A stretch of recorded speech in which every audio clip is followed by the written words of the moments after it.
کیا سمجھتے ہیں کہ باپ کی عزت جو ہے وہ بیٹی کے ہاتھ میں ہے اور پراپرٹی بیٹوں کے ہاتھ میں ہے۔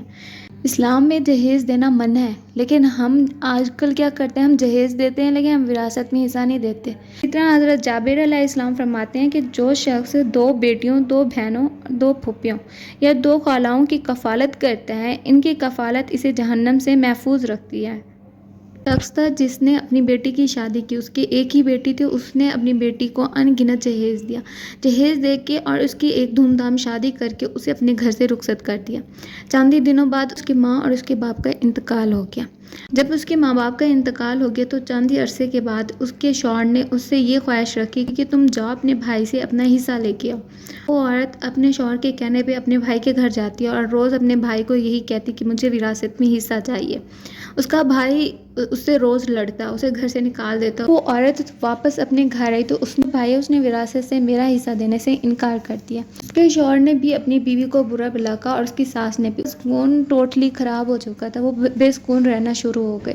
عورت کا اس گھر میں رہنا بہت ہی مشکل ہو چکا تھا، وہ بے سکون ہو چکی تھی، اسے ہر بات پہ یہی طعنہ دیا جاتا تھا۔ اگر وہ شوہر کے ساتھ بیٹھتی تو اس کا شوہر بھی اسے باتوں باتوں میں یہی طعنہ دیتا۔ عورت اپنے گھر کا سکون بچانے کے لیے روز اپنے بھائی کے دروازے پہ جاتی اور کہتی کہ مجھے میرے ماں باپ کی وراثت میں سے حصہ دے دو، لیکن اس کا بھائی روز کی طرح اسے کہتا کہ جاؤ تمہارا کوئی حصہ نہیں ہے۔ جب اس کی بہن یہ سنتی وہ بیچاری مایوس ہو کے پھر دوبارہ اپنے گھر جاتی، پھر اپنے شوہر سے یہی کہتی۔ اس طرح وقت گزرتا گیا اور اس کے بھائی کا انتقال ہو گیا۔ اس کے بھائی کا انتقال ہو گیا تو اس عورت نے بھائی کے جنازے کے ساتھ جانے پر اصرار کیا۔ اسے دفن کرنے کے بعد تمام حاضرین کے سامنے اونچی آواز میں کہا، یا اللہ اب یہ تیرے سپرد ہے، تو عدل والا ہے، میں تجھ سے التجا کرتی ہوں کہ اسے اپنی رحمت سے محروم رکھ، جیسے اس نے میرے والد کی وراثت سے مجھے محروم رکھا۔ دنیا فانی ہے، سب یہیں چھوڑ کے جانا ہے، بہنوں کا حق، بیٹیوں کا حق اور ان کی وراثت کا حصہ تمہارے کام نہیں آئے گا۔ سب کچھ دنیا میں ہی چھوڑ کے جانا ہے۔ بہت سے بڑے بڑے لوگ یہ دنیا چھوڑ کے گئے ہیں، گئے تو خالی ہاتھ ہی ہے نا۔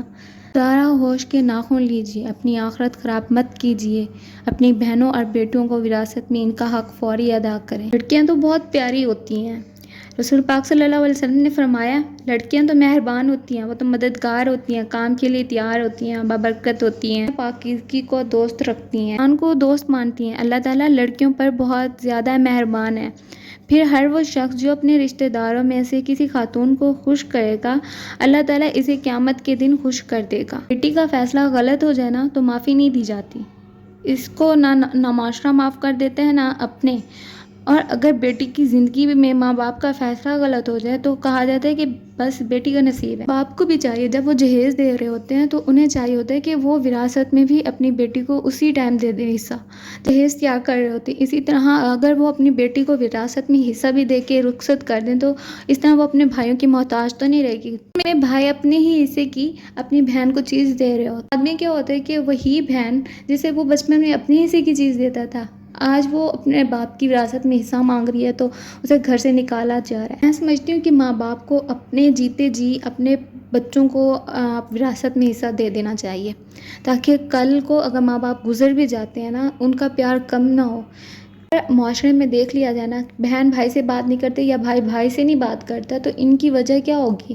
وراثت ہوگی۔ خدارا اپنی بہنوں اپنی بیٹیوں کی بد دعا سے بچ جاؤ۔ اللہ مجھے، میرے آباء و اجداد کو اور میری آنے والی نسلوں کو عذاب قبر سے بچا، اعمال نامہ دائیں ہاتھ میں ملے اور حساب میں آسانی ہو، آمین ثم آمین۔ اس خوبصورت دعا کے ساتھ مجھے دیجیے اجازت۔ اگر آپ کو آج کی یہ ویڈیو اچھی لگی ہے تو please like, subscribe and share. Thank you and اللہ حافظ۔